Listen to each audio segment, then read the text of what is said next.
নমস্কাৰ, মোৰ নাম জেউতি ৰায়। মোৰ ঘৰ বঙাইগাঁও চহৰৰ ভাকাৰীপিটাত হয়। মই এগৰাকী পদপথৰ ব্যৱসায়ী। মই লকডাউনৰ সময়ত বহুতখিনি অসুবিধাৰ সন্মুখীন হৈছিলোঁ। লকডাউনৰ আগতে মই সৰুকৈ দোকান এখনো দিছিলোঁ।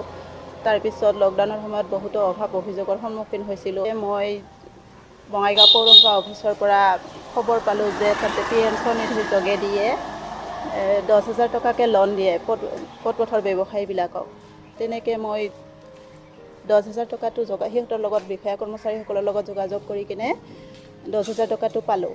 প্ৰথমে মই ঘৰৰ পৰাই কাপোৰৰ ব্যৱসায় কৰিছিলোঁ। তাৰপিছত সেনেকৈ যেতিয়া 10,000 টকাটো পালোঁ, তেতিয়া মোক পৌৰসভাৰ বিষয়া কৰ্মচাৰীসকল তথা NLMৰ বিষয়া কৰ্মচাৰীসকলে মিলি মোক ইয়াতে দোকান পাতি দিয়াৰ ব্যৱস্থা কৰিলে। তাৰপিছত মই বেলেগৰ পৰা আৰু কাপোৰ, পিঠা, লাড়ু আদি কৰি সকলো বস্তুৰ যোগাৰ কৰিলোঁ।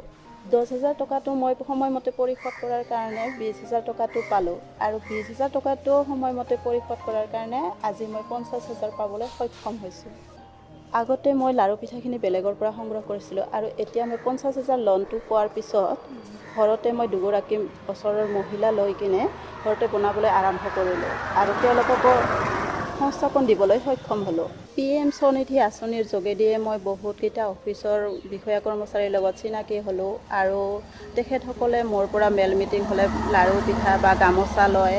সেইকাৰণে মই আজি ব্যৱসায়টোত আগবাঢ়ি যাবলৈ সক্ষম হৈছোঁ।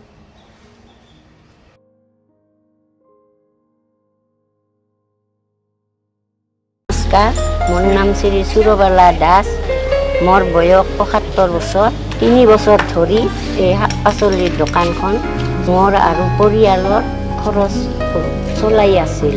এই কৰোণাৰ পৰা মোৰ দোকানখন বন্ধ হৈ গ'ল আৰু একেবাৰে যিখিনি জমা পইচা আছিল সেইখিনি খোৱা লোৱাতে মোৰ শেষ হৈ গ'ল। দোকানখন চলাব নোৱাৰাত মই কাৰো ঘৰত গ'লে কোনেও মোক টকা পইচা খুজিলে নিদিয়ে। সেইকাৰণে মই বঙাইগাঁৱৰ পৌৰসভাৰ জৰিয়তে মই এই আত্মনিৰ্ভৰ আঁচনি বঙাইগাঁও পাঞ্জাৱ বেংকত আবেদন জনাওঁ আৰু অতি সহজতে মই এই 10,000 টকাৰ লোনটো মই পাই যাওঁ। নমস্কাৰ, মোৰ নাম শ্ৰী অসীম পাটগিৰি। এই লকডাউন কৰোণা মহামাৰীৰ সময়ত আমাৰ বিজনেছ চলাবৰ কাৰণে বৰ অসুবিধা হৈ গৈছিলে। তো সেইখিনি সময়তে আমি PM স্বনিধি সমৃদ্ধি যোজনাৰ বিষয়ে গম পালোঁ আৰু তাৰ থ্ৰুদি আমি আমাক চৰকাৰে বিজনেছটো আকৌ আৰম্ভ কৰিবৰ বাবে লোনৰ ব্যৱস্থা কৰি দিলে আৰু সেই লোনৰ সহায়ত আজি আকৌ এই বিজনেছটো পুনৰাই আৰম্ভ কৰিবৰ কাৰণে সফল হৈছোঁ। আৰু এই বিজনেছৰ পইচাৰে আকৌ PM জীৱন জ্যোতি যোজনা আৰু জীৱন সুৰক্ষা যোজনাও মই কৰিবৰ কাৰণে সফল হৈছোঁ। তো গতিকে মই আমাৰ গোটেই টীমৰ ফালৰ পৰা চৰকাৰক অশেষ ধন্যবাদ দিছোঁ এই আমাক কৰোণাৰ সময়ত সহায় দিয়াৰ বাবে। ধন্যবাদ। মই আগত খেতি কাম কৰি আছিলোঁ। খেতি কাম কৰাতে মই এক্সিডেণ্ট হৈ গ'লোঁ। এক্সিডেণ্ট হোৱাৰ পিছত মই কোনো কিছু কৰিব নাপাওঁ। লাষ্টত মই ফুটপাথৰ ওপৰত দোকান কৰি আছোঁ। ফুটপাথৰ ওপৰত দোকান কৰি থাকোঁতে লকডাউন পৰি গ'ল। লকডাউনত যিমান পইচা আছিল মোৰ পুঁজি শেষ হৈ গ'ল। লাষ্টত উপায়হীন হৈ